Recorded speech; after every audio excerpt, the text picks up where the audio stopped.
This is section 5.4 titled Trigonometric Functions Defined on the Unit Circle. Trigonometric functions defined on the unit circle. Okay, let's read. So the unit circle, so consider a circle of radius 1. That's the unit circle. The terminal side of an angle touches a point with coordinates x, y on that circle. So if r equals 1, then you remember the formula S equals r theta. In this case, it'll be 1 theta, which will equal theta. Notice the ends of that say S equals theta. So we usually think about a rotation theta, but in this case, because S is the same as theta on a unit circle, then instead of saying things like cosine theta, we can say cosine S, and it's the same thing because S will be equal to theta. Alright, so for any real number S represented by a directed arc, all that means is S greater than 0 means counterclockwise, just like angles, yeah? And so S less than 0 would be clockwise. On the unit circle, yeah, that means with r equals 1, we have sine S equals y over r. We know that, right? In this case, though, it'll be y over 1, which will equal y. So sine S will be the same as y. So cosecant S will be 1 over y, right? And that'll happen when y is not 0. So when y is 0, it'll be undefined. Cosine S, which is we know is x over r. In this case, it'll be x over 1 because the radius is 1, which will be x. So cosine S is the same as x. Yeah? And your secant x is 1 over x whenever x is not 0, and that'll happen sometimes. All right, and finally, your tangent S is y over x, and notice again x cannot be 0, and if it is, then it's undefined. And cosine of it, cotangent of s is x over y, where y is not 0, and again if it is, well, it's undefined. So we then have the coordinates x, y are cosine of s, sine of s. Now that may not make a lot of sense to you. That's okay. You don't have to make sense of this really too much, but that is the fact that is going on, that we are now taking cosine and sine of arc lengths, yeah, instead of rotations, yeah. But on a unit circle, they turn out to be the same. All right. Let's go on to part 2, evaluating trig functions using the unit circle. So we're going to read through this, and then we're going to construct a unit circle for us. Okay, so we know sine and cosine values were 30, 45, and 60, we hope. In radians, that was pi over 6, pi over 4, and pi over 3. That means we know their coordinates on the unit circle, because we just said the cosine and sine are x and y, coordinates on the unit circle.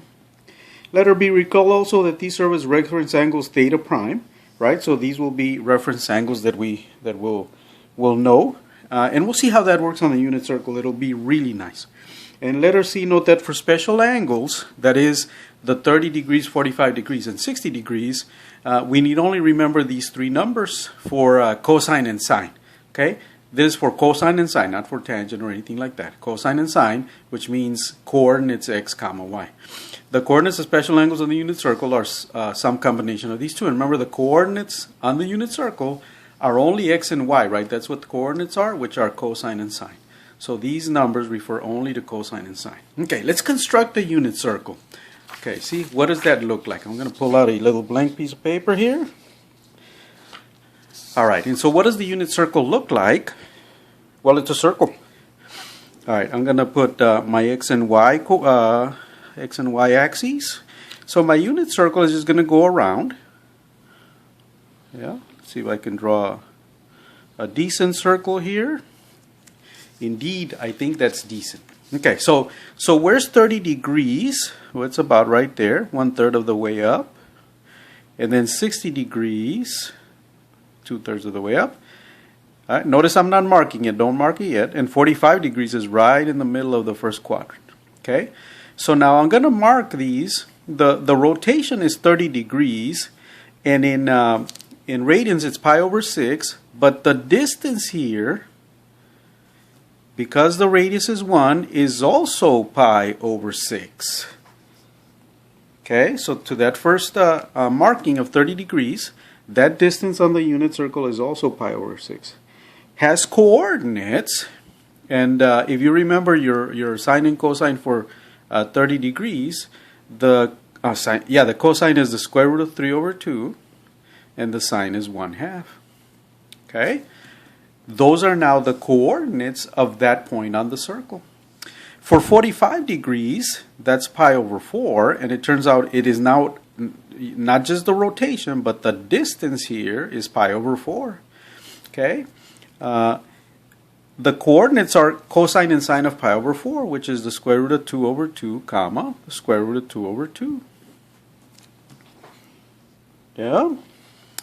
And finally, for 60 degrees, notice I'm not marking 60 degrees anywhere, which is pi over 3.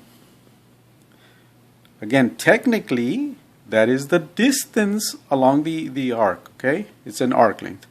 The cosine of pi over 3 is 1/2, comma, the sine is the square root of 3 over 2. Okay, so now keep in mind what we just seen. So cosine and sine, so remember cosine is x, which means the length right here, and sine is y. Cosine x and sine is y, cosine is x and sine is y. So when we look at the other arc lengths, which we can also think of angles, right? So if past 90 degrees, I have 30 and 60 and 90. So past 90 degrees is 30. This is 120, which is 2 pi over 3. So that's how far it is along the arc from my starting point to here. It's a length of 2 pi over 3. It has coordinates. I'll put them right here. All right, so you remember these distances on this side?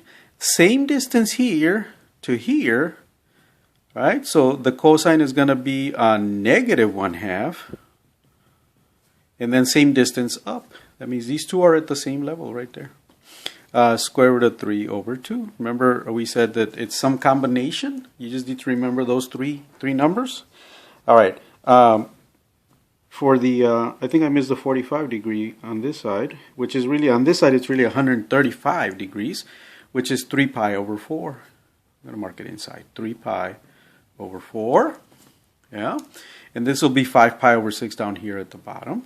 Okay, so 3 pi over 4 has the same distances as pi over 4, except in the negative direction on the x-axis. So that'll be negative root 2 over 2. But then the sign is y, which is the positive root 2 over 2. Yeah? And then 5 pi over 6 has numbers similar to pi over 6, except this way. So this will be negative root 3 over 2 and positive 1/2. And if we think of just another one, and I'm going to let you fill in the rest of them. Let's say this mark over here, which is 30, 60, 90 degrees, to 60 degrees down. So it'll be a 30 and a 60 degrees down, and then a 45 degrees down. Don't forget it's 45 degrees down from here, which is 4 pi over 4, 5 pi over 4, right? I'll mark that one here. And this one will be a pi over 3 beyond 3 pi over 3. This is 4 pi over 3. Okay? And you'll just continue cutting them off like that. So there's one here in the middle. There's one 30 degrees past. And there's one 30 degrees from the other end over here. Okay? Notice we're cutting them up exactly the same. Let's do this one right here. So this is 5 pi over 6, 6 pi over 6. This is 7 pi over 6 right here. 7 pi over 6.